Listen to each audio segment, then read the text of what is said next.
네, 미국 시간으로 오늘부터 기업들의 4분기 실적이 발표되는 어닝 시즌이 시작이 됩니다. 자, 올해는 국내 종목 투자에 이어서 GBK, 글로벌 종목 투자에 대한 관심이 더 높아질 것이라고 하는데요.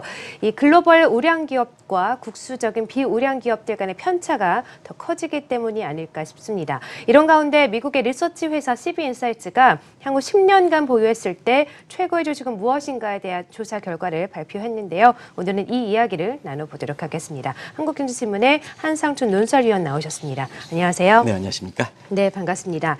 자, 올해는 국내 종목 투자 BK보다 글로벌 종목 투자 GBK가 더 각광을 받을 것이다라는 좀 관심이 나타나고 있는데 요즘 많이 들리는 BK, GBK 어떤 의미가 있는 건가요? 연초 들어서 많이 들리죠? 네. GBK 이 용어가 이제 어느 정도 보편적인 그 용어가 되고 있는데요.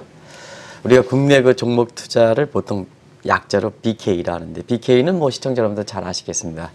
브로커레이지의 여기서 자막에 나오겠습니다. 브로커레이지의 BK 요걸 이제 해서 여기 나오죠. 그래서 브로커레이지 해가지고 BK를 이렇게 쓴다 이렇게 보시면 되고요.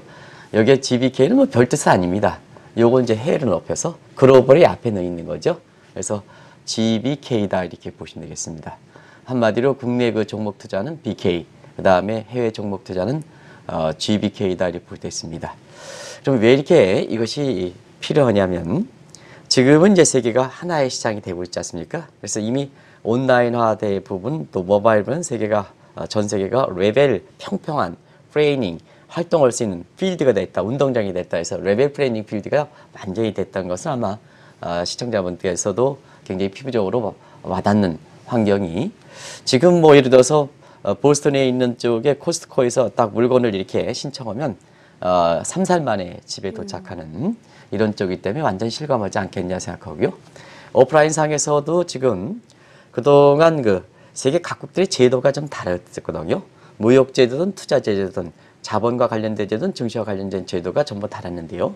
이것이 평평하게 펴지는 작업을 정부 간의 협상을 통해서 그것이 뭐 우루과이 라운드 협상이니 그다음에 WTO 협상이니 신라운드 협상이니 그다음에 국제적으로는 자본 협상이니 각종 G20 협상이니 이렇게 해서 이걸 전 세계적으로 제도가 서로 다른 것을 통일시킨 걸 보통 글로벌 스탠다드라 하죠. 네. 그래서 전 세계가 통일된 기준, 평평하게 활동할 수 있는 인프라적인 측면에서 제도를 확충한 데 이어서 그 운동장이 잘 조성되다 보니까 이제 기업들도 나갈 수밖에 없다. 그래서 국내 기업과 그다음에 금융사들도 지금 이러한 그 평평하게 펴진 제도에 해외 나가서 왜냐하면 우리가 인건비가 비싸면 해외 나가는 거 되겠죠? 그렇죠. 그래서 가치를 창출하는 기업과 금융사들이 이제 해외 나간다. 그러면 그 가치를 쫓아가는 사람들이 누구냐? 가치를 보고 쫓아가는 사람이 누구냐 하면 개인의 재산 증식을 하는 사람들 아니겠습니까? 네. 그러면 이제 가치를 창출하는 기업과 금융사가 나가다 보니까 개인들도 그 가치를 쫓아서 이제는 재테크에서 글로벌 될 수밖에 없다. 근데 문제는 개인들은 글로벌에 대해서는 정보가 좀 부족한 측면, 그 다음에 글로벌에 대해서는 국내 익숙했던 환경보다는 여러 가지 익숙지 못한 환경에서 리스크가 많이 이렇게 발생하는데요. 그 리스크에 대해서 훈련이 안 됐거든요. 그래서 그동안은 금융사라든가 증권사에 소위 수수료를 내고 간접적인 예를 들어서 브라질 펀드니 무슨 러시아 펀드니 미국 펀드니 해서 금융사들이 그 리스크를 매니지먼트하고 관리해주고 그 다음에 여러 가지 정보를 제공하고 그러면 그 대신에 그걸 이용하는 사람들은 그 금융상품을 가입으로써 수수료를 내고 이렇게 해서 리스크에 대해서 이렇게 사실 훈련을 이렇게 해왔는데요. 네. 이견에 끝께서 이렇게 제가 여쭙겠습니다. 그동안 이제 금융사들한테 증권사들한테 글로벌 그 간접 상품들을 이렇게 해서 뭐 브라질 펀드니 모든 해가 가입했는데요. 기대만큼 좀 증권사라든가 금융사들이 좀 수익을 내줬습니까? 안 내줬습니까? 안 내줬던 것 같습니다. 네. 네. 불만이 많으신 것 같습니다. 그동안 사실상 대부분 사람들이 이경원 앵커뿐만 아니라 대부분 사람이 이 질문을 좀 물어보면 대부분 불만을 강하게 제기하거든요. 네. 아마 국내 증권사라든가 금융사들은 아마 굉장히 좀 이렇게 한번 반성의 기회를 해야 될 것 같습니다. 네. 근데 문제는 금융사들이 이렇게 맡겨놨더니 수수료 맡기더니 기대만큼 수익이 안 되는 상태에서 실망이 되지 않습니까? 근데 문제는 지금은 개인들도 소셜 네트워크라든가 뭔가 해서 이제 정보를 금융사에 의존할 필요는 없거든요. 그래서 정보를 얻게 되고 그다음에 그동안 간접적인 상품을 통해서 리스크 매니지먼트를 할 수 있는 능력이 생기다 보니까 이제는 직접 개인들이 금융사 안 맡긴다.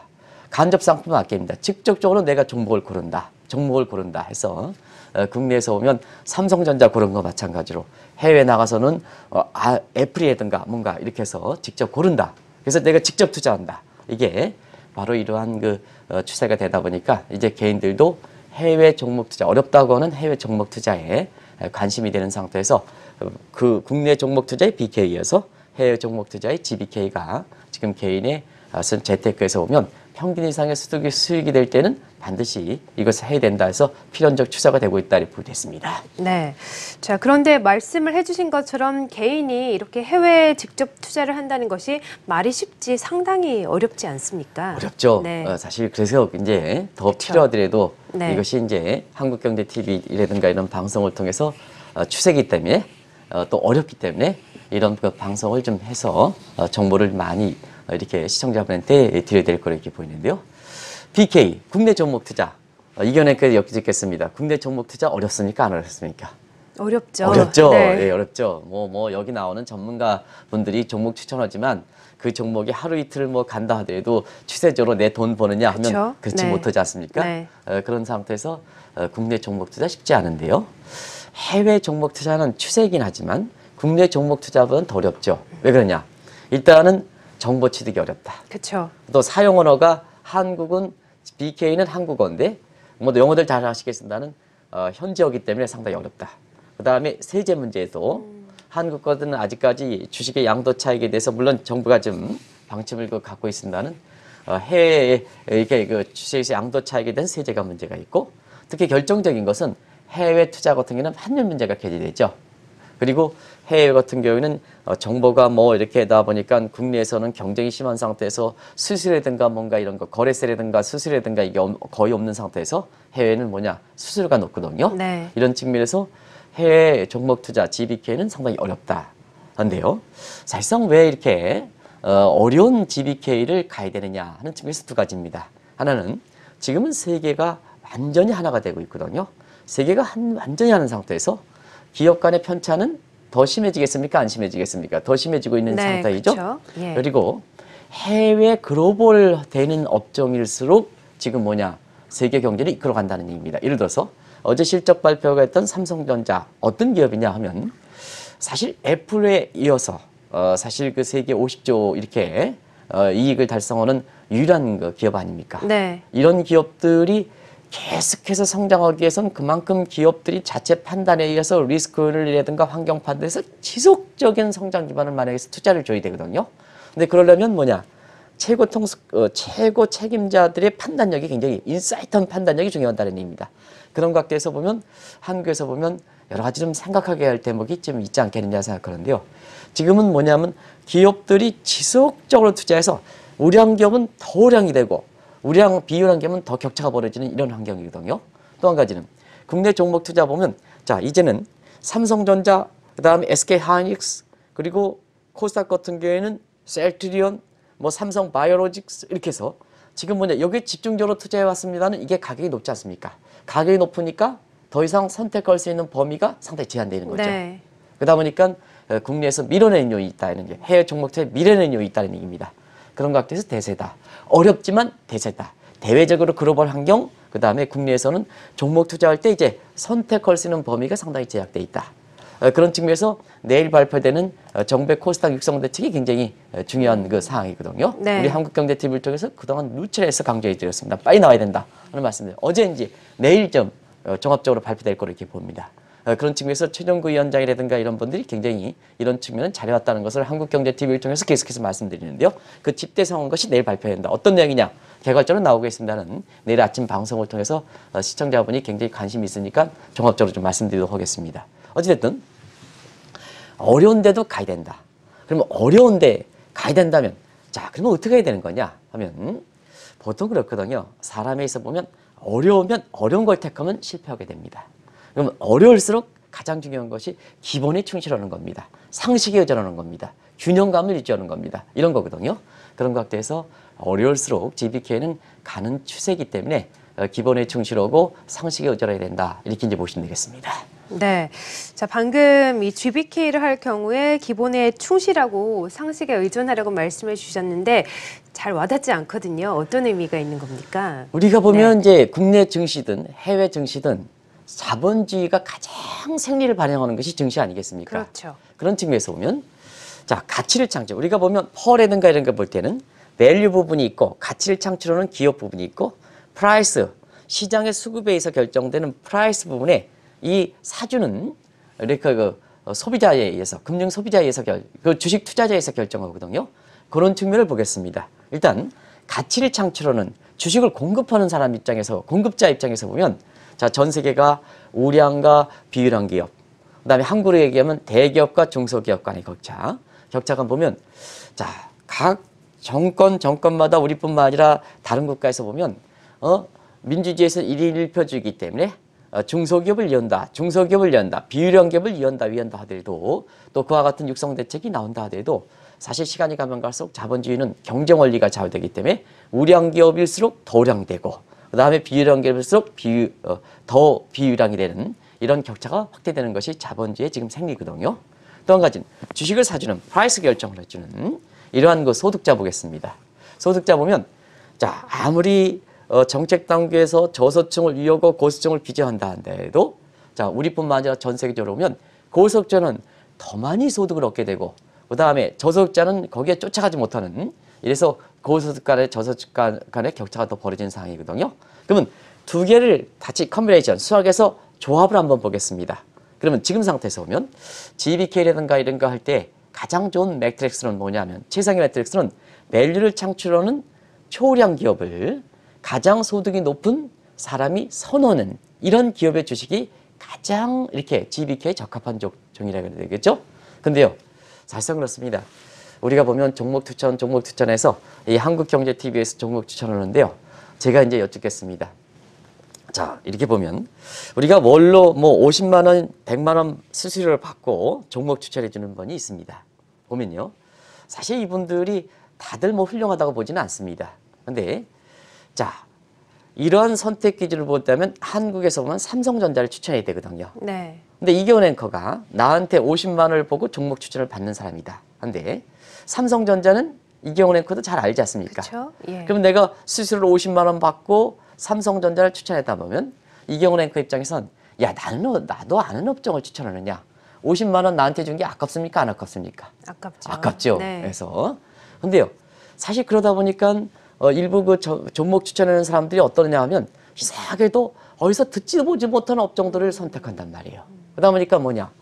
일반 그 이렇게 50만 원을 이렇게 전문가에 맡겨놓던 사람들 입장에서 보면 그래? 내가 듣지도 못한 업종을 추천해 하다 보니까 50만 원에 이거 냈던 부분이 아깝지는 않거든요. 근데 문제는 이 기준을 볼 때는 삼성전자는 더 가고 나머지 이름도 듣지도 못한 업종들 같은 경우에는 더 떨어지는 이런 그렇죠. 모습이 되죠. 네. 그런 상태에서 수수료도 잃게 되고 종목 투자해서 거기서 주식 손실도 나게 돼서 자, 이게 일반 이렇게 라이언 투자자들이 굉장히 고통을 당했던 것이 지금의 모습이거든요.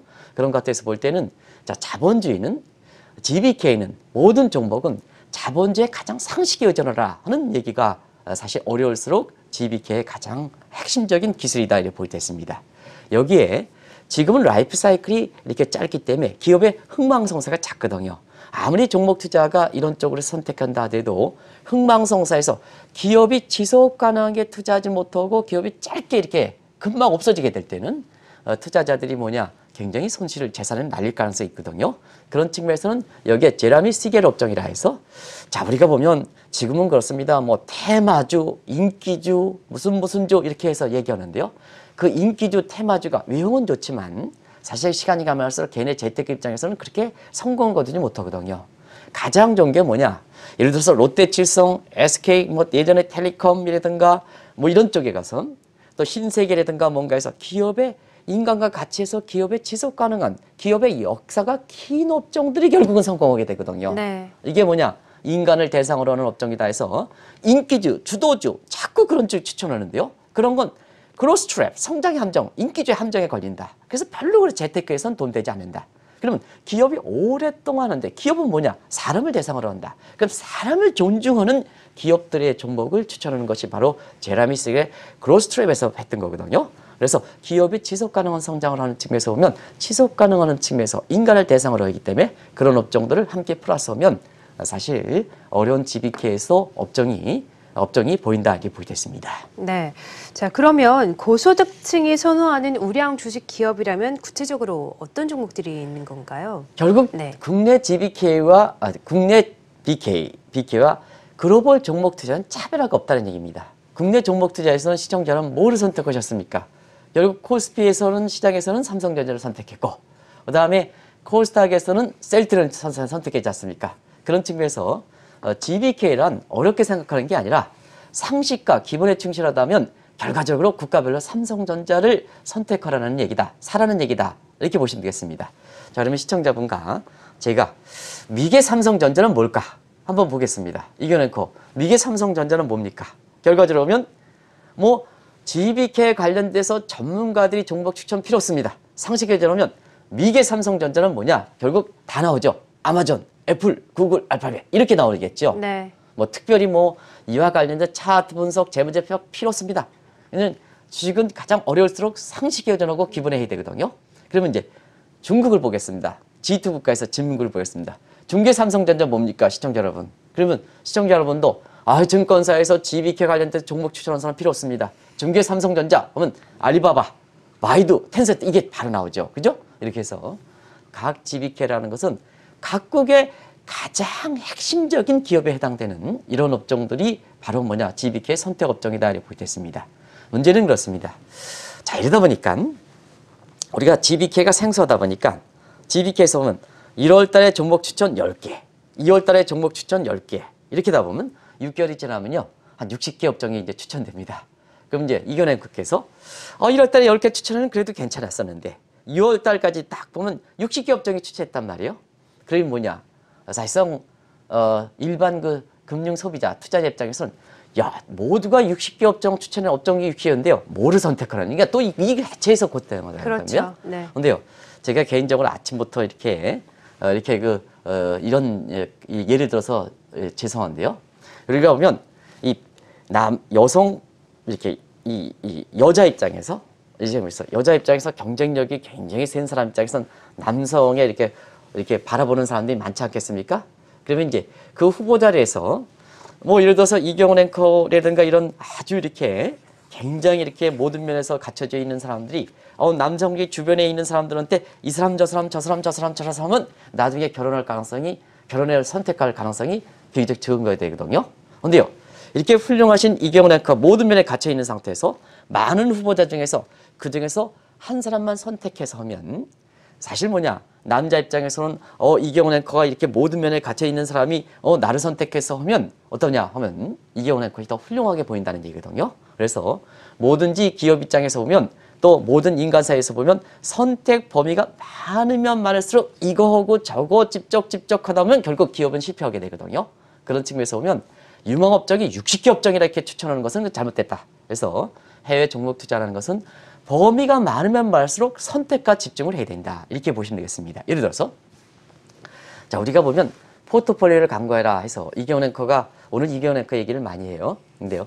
포트폴리오에서 보면 포트폴리오 책 중에서 보면 자 내가 아들이 둘이 있는데 날씨가 태양빛이 있을 거 비가 오는 때가 있다.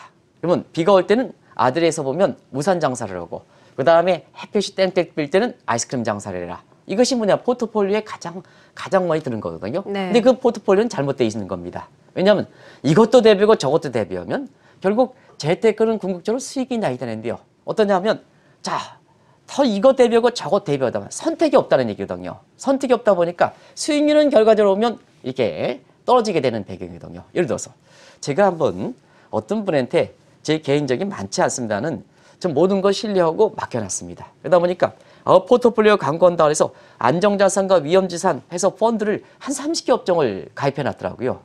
그러다 보니까 뭐냐 안정적으로 수익이 나긴 하는데요. 자 작년부터 이 주식이라든가 뭔가 해서 평균적으로 20% 올라갔지 않습니까? 네. 그러면 본인 자신은 뭐 안정자산과 위험자산을 30개 늘어났다 하던데요. 이게 뭐냐 주식이 갈 때는 안정자산은 안 가거든요. 그러다 보니까 자, 제가 열심히 한국경제TV 아침에 방송을 통해서 2시부터 일어나서 이렇게 해서 조금 재산을 벌겠다고 일어나는데 30개 되다 보니까 이게 좀처럼 뭐냐, 주가가 20% 올라간다 하더라도 여러분 그 수익이 안 올라가더라고요. 그래서 이번에 한번 다 정리했습니다. 네. 정리했습니다. 근데 이게 평균값의 함정이거든요. 포트폴리오 함정이다 이렇게 보여졌습니다. 포트폴리오라는 건 추세에 대비해서 선택과 집중을 시키는 게 포트폴리오다. 자, 날씨가 좋을 때 아이스크림 장사하고 날씨가 안 좋을 때 우산 장사하는 게 아니다. 결과는 뭐냐? 선택과 집중을 통해서 리스크도 관리하면서 수익을 많이, 궁극적으로는 수익을, 포트폴리오라는 것은 수익을 내는 게 포트폴리오다. 이걸 꼭 좀 말씀드리겠습니다. 그러다 보니까 해외 종목 투자 증권대 GBT에서 보면 지금 국내 그 증권사 보면 1월 달에 예를 들어서 10개 업종, 2월 달에 10개 업종 해서 6개월이 지나면 60개 업종이다. 그럼 뭐라는 거냐? 그 많은 업종 뭐라는 거냐? 결국 수익이 안 올라간다. 그래서 항상 선택 범위가 많으면 많을수록 기업도 할 일이 많으면 많을수록 그거 다 하면 결국 실패한다. 그리고 핵심적인 이런 종목 쪽이라든가 핵심적 사업으로 선택과 집중시켜야 성공을 거둘 수 있다는 것을 꼭 좀 말씀드리겠습니다. 네. 자, 지금 GBK 이야기를 나눠보고 있는데요. GBK 관련해서 또 재미있고 의미 있는 조사 결과가 발표가 됐는데 향후 10년간 보유했을 때 최고의 주식으로 이 중국의 알리바바가 꼽혔군요. 네, 그렇습니다. 네. 일단 이게 워낙 GBK 관련돼서 네. 시점상 맞아가지고 1월 6일에 우리가 조사한 게 아니라 미국의 가장 자본주의 꽃에 해당되는 사실 글로벌 해외 시장 꽃에 해당되는 미국에서 조사했거든요. 네. 그 조사 개요를 좀 보겠습니다. 가장 10년 동안에 GBK를 했을 때 가장 유망한 종목이 뭘까 하는 것이 다양스럽게 지금 방송 직전에 이렇게 조사된 내용이 있습니다. 이 조사 기관이 미국의 리서치 기관 CB 인사이트. 이건 이제 이 증권과 관련돼서 조사 기관에서는 굉장히 명성이 있는 기관입니다. 참고적으로 이게 이제 이 기관이 조사 시점이 올해죠. 2018년 1월 6일. 엊그제 이제 조사했죠. 그래서 조사 대상이 월가의 투자은행이나 자산운용사. 요 투자 인베스트뱅크라든가 자산운용사는 그래도 선택된 이거다. 이렇게 해서 신뢰가 있는 기관이다 이렇게 보여됐습니다. 이 기관에서 조사 방법은 64개 선택을 해서 월드컵 본선 방식이다 이렇게 보여됐습니다. 월드컵 본선 방식이 뭐냐 하면 월드컵에 이제 각 지역 예선을 통해서 이렇게 들어오면 본선에 오면 일단은 예선전을 치르죠. 그리고 32강이 결정되죠. 32강의 막사 시스템, 넉다운 시스템이니까 자 32강을 치러서 승자끼리 16강을 치르고 다시 승자끼리 8강을 치르고 승자끼리 4강을 치르고 그다음에 두 사람이 두 개 최종 결승전을 치르죠. 그래서 6라운드 방식입니다. 6라운드 똑같이 6라운드 방식에서 각 라운드에서 최종 승자에서 결국은 최후의 승자가 뭘 것이냐 하는 이런 재미난 방식으로 했는데요. 결과가 앞서 말씀같이 이앵커에 말씀하신 것 같이 10년간 보유했을 때 시청자 여러분도 이게 애플이라든가 아마존이 되지 않겠느냐 이렇게 생각했습니다. 의외의 결과 미국의 그것도 세계적인 투자은행 자산운용사 미국의 기관입니다. 중국을 대상으로 한 게 아니라 미국의 기관을 대상으로 해서 조사했을 때 중국의 알리바바가 선택됐다는 데에 대해서는 상당히 화제를 몰고 있다 이렇게 보여졌습니다. 네. 그러면 구체적인 결과가 좀 어떻게 나오는지 궁금한데 혹시 한국 기업도 있는지 궁금한데요. 그렇습니다. 네. 이 문제들은 GBK 관련해서 굉장히 관심이 되기 때문에 이 PD께서 그냥 제 얼굴 비춰주지 말고요. 질문 6번에 대한 자막을 좀 보겠습니다. 그래서 알리바바는 예선전을 어떻게 치르고 왔냐면요. 노바티스, 다들 아실 겁니다. 스위스 제개업체에서는요. 굉장히 신약 개발에 가장 해서 각종 영화의 신약 개발에 지적재산권 이렇게 뺏는 그 업체의 가장 모범적인 스위스 제약업체입니다. 이 노바티스라든가 월트 디즈니 일종의 구주에서 가장 상징적이죠. 테슬라, 스페이스X 4차 산업의 가장 핵심적인 스페이스X 우주항공업체죠. 그다음 애플 시청자 여러분 잘 아실 겁니다. 여기를 애플도 제치고 그다음에 알리바바가 이 A조에서는 최종 승자가 됐습니다. 그리고 아마존 같은 경우는 구글과 알파벳, 페이스북, 텐센트 다 눌러가지고 결과적으로 최종의 결승전에서는요. 알리바바와 아마존이 결승했는데요. 어떻게 결정했느냐? 알리바바가 63%, 그다음에 아마존이 37%. 압도적으로 그것도 결승전의 승자인데요. 아마 월드컵에서 보면 3대0 이상 이게 결정이 차이가 난 거 없었는데 골 차이가. 그래서 63%에 대해 37%에서 압도적으로 알리바바가 1등했습니다.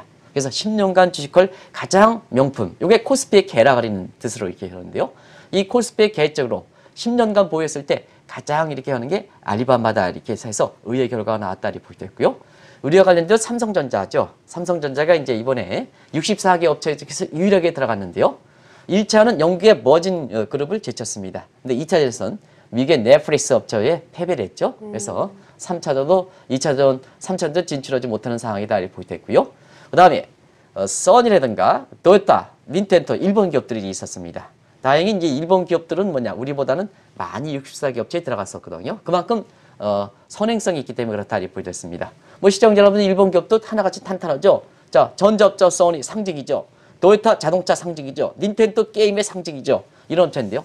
1차전에서 전부 패배를 했습니다. 그러면 이번에 조사에 들어갔던 64개 업종 자체가 모두가 훌륭한 기업이다. 그래서 GBK 대상이다. 그래서 GBK에서 국내 증권사에 추천하는 업종 이런 것보다는 이번에 뭐냐 올해의 GBK 해외 종목 투자할 때 이 64개 업종만 갖고 있으시라는 얘기입니다. 그래서 그때의 그 알리바바가 격추했던 것, 그 다음에 아마존이 격추했던 기업들이 사실상 최종으로 보면 알리바바와 아마존을 갖고 있습니다는 이 업체들이 전부 뭐냐 GBK 대상으로 생각하면 된다. 이렇게 이제 보시면 되겠습니다. 네. 자, 특히 이번 조사에서는 이 알리바바 이외에도 중국 기업들이 선전했다고 하는데 모든 면에 걸쳐서 좀 중국의 약진이 눈에 띄는 것 같습니다. 예, 그렇죠. 네. 사실 중국이 1인당 GDP가 8,000달러다 뭐 이렇게 해서 미국의 월등히 떨어진다 이렇게 생각하지만 이번 조사 결과가 사실상 뭐냐 GBK의 유망 종목을 선택하는 측면에 의미가 있습니다는 사실 세계의 지금의 세력 판도가 어떤 쪽으로 가느냐는 것을 단적으로 보여주는 대목이지 않느냐 생각합니다. 과거에는 중국 기업이 사실 우리보다 못했고 그 다음에 미국보다 못하지 않았느냐. 그래서 중국의 국가적인 차원에서 보면은 국력 지표가 많이 올라간다 하더라도 그 내부적으로 마이크로적인 측면에서 기업들은 중국 기업들은 한국이라든가 그 다음에 미국보다 월등히 떨어지지 않느냐, 일본보다 월등히 떨어지지 않느냐, 유럽보다 월등히 떨어지지 않느냐 하는데요. 지금 이 조사 결과를 보면 마이크로적인 측면에서도 중국이 얼마큼 빨리 부상하고 있는가를 알 수 있는 대목이지 않느냐 해서 굉장히 시사점이 많이 던져준다 이렇게 보여졌습니다. 일단은 알리바바 자체가 최종 승자에서 향후 10년 동안 세계에서 가장 유망하고 가장 영향력 있고 그것도 세계 금융시장을 주무르는 월가의 인베스트뱅크라든가 자산운용사들이 알리바바를 주목했다는 것은 시청자 여러분들 굉장히 중요한 시사점을 던져준다 이렇게 보여졌습니다. 이 알리바바에 이번에 보면 자 한국의 삼성전이 2차에 떨어졌는데요. 일본 기업들도 써니라든가 그 다음에 도요타라든가 이런 업종들이 전부 뭐냐 전부 닌텐도라든가 1차에 떨어졌는데요. 중국 기업들을 한번 보겠습니다. 중국 기업들은 1차전에 떨어진 기업이 그렇게 많지 않습니다. 자 한 번만 바이두는 4차전 최종까지 올라갈 직전까지 갔습니다. 텐센트도 3차전 텐센트는 무슨 업체인지 아시겠죠? 그래서 텐센트 3차전까지 올라갔습니다. 그 디디튜닝도 2차전까지 올라갔습니다. 전부 이렇게 삼성전자 이상으로 다 올라갔거든요. 그럼 시청자 여러분, 바이두와 삼성전자 어떻게 보겠습니까? 대부분 다 삼성전자가 애플에서 50조 수익이 됐다 이렇게 하지만 지금 뭐냐? 월가의 자산운용사라든가 월가의 국제금융의 중심사는 삼성전자, 바이두라든가 텐센트를 더 많이 꼽고 있다는 의미입니다. 이게 중국 기업이다 이렇게 보여졌습니다.